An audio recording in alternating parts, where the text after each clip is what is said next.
Hi guys! For today's video, gagawa po tayo ng baked macaroni without oven. Sa mga walang oven po dyan sa bahay, pwede nyo po itong itry. Kaya keep watching lang po.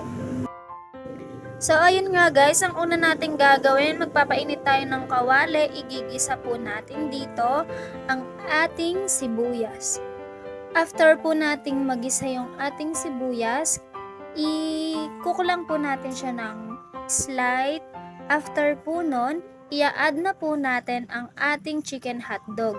So ayun nga mga sis, chicken hotdog po yung ginamit namin dito dahil po yung pa-order po namin sa Bake Mac, meron pong umorder sa amin na Muslim. So bawal po sila sa mga karne. Kaya ang ginamit lang po namin pang sahog ay chicken hotdog. Pero kahit chicken hotdog lang yan mga sis, grabe sobrang nakakatuwa, sobrang ang saya-saya sa puso dahil ang ganda-ganda ng feedback ng ating mga customer, nagustuhan nila ang ating Bake Mac kahit na hotdog lang. So ayun nga dito sis, guys, nilagay ko na dito yung carrots. Pag nagluluto ako ng sauce ng Bake Mac or ng spaghetti, naglalagay ako dito ng grated na carrots para mas masarap yung sauce natin. So after nga no, nilagay ko na yung ating fiesta sauce spaghetti. Pwede din kayong gumamit ng iba't ibang sauce na kung anong gusto nyong gamitin. Okay lang po yun sa inyo. Kung okay lang sa inyo ibang sauce, okay lang. Kahit anong sauce pwede po natin gamitin dito sa ating sauce ng Bake Mac. So halu-haluin lang po natin yan. Papakuluin lang po natin ng konti ang ating sauce. After po nating pakuluin ng ating sauce, mag-a-add na po tayo dito ng ating evaporated milk para mas creamy po yung sauce natin. Dahil nga po ang lulutuin natin is creamy baked macaroni. Kaya after po natin maglagay ng evaporated milk, hahaluin lang po natin ang ating sauce hanggang sa ma-mix na po natin ng maayos. After po nyan, tikman po natin siya. Tapos kung kulang pa po sa inyo yung lasa niya, pwede pa po kayo mag-add ng another sauce or ng salt and pepper to taste po. So para sa akin, okay na po yung sauce nito. Kaya papakuluan lang po natin siya ng konti, after nun okay na po siya. So ayan po, dito naman po, luto na din po ang ating pasta dito. Ayan po siya, malambot na po siya. 20 minutes lang po natin niluto yan. After po nyan, ang susunod natin gagawin is ang bechamel sauce o yung pinaka-sauce po ng ating Bake Mac na ilalagay natin sa ibabaw niya. Ang kailangan lang po natin ay 2 cans of evaporated milk. Ayan po. Good for 1 kilo na po itong 2 cups of evaporated milk. Ngayon po maglalagay po tayo ng 4 tablespoon ng ating all-purpose flour. O kaya naman po kung may cornstarch kayo ay pwede rin po. Yan po, halu-haluin lang po natin yan. I-mix lang po natin siya hanggang sa matunaw po yung harina. Take note po guys, dito po habang hinahalo ko yung harina sa gatas, hindi pa po siya naka-on yung ating kalan. Hinalo-halo ko lang po muna siya dyan, nilusaw natin yung harina. So after po nyan na maluso na yung harina, tsaka pa lang po natin bubuksan po ang ating kalan and then hahalo-haluin po natin siya.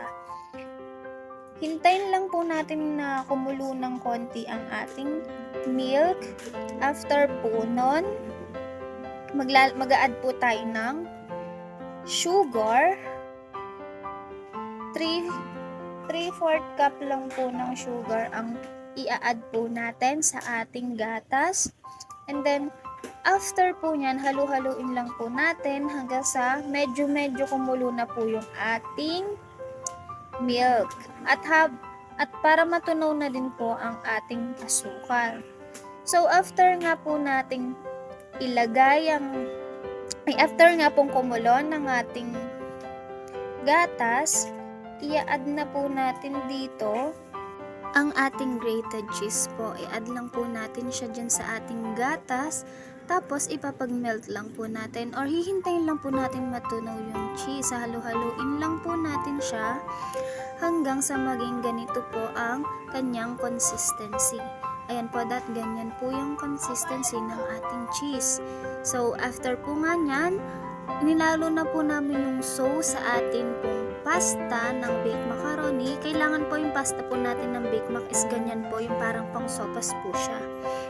So, ayun nga po, hinalo na po namin siya dyan. And then, nilagay na po namin siya dito sa ating mga lalagyanan.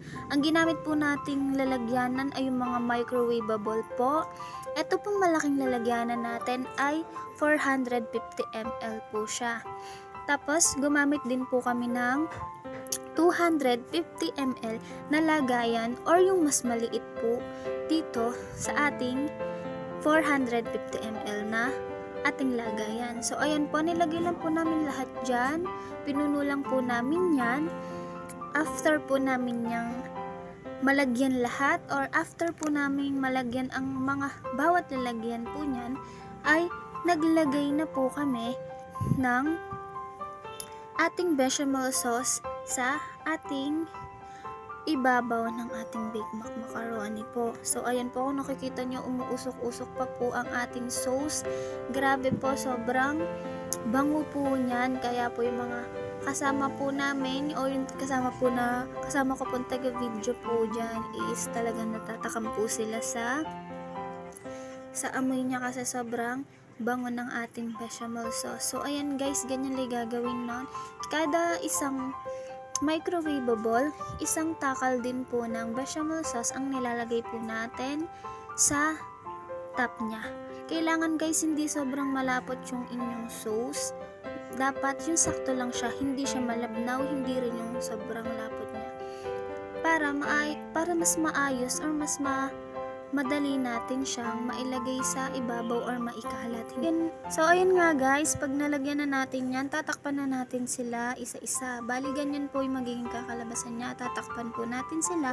At kung may mga sticker po kayo, pwede din po kayo maglagay sa ibabaw ng ating takip. Tulad po ng ganito sa ginawa po namin sa amin.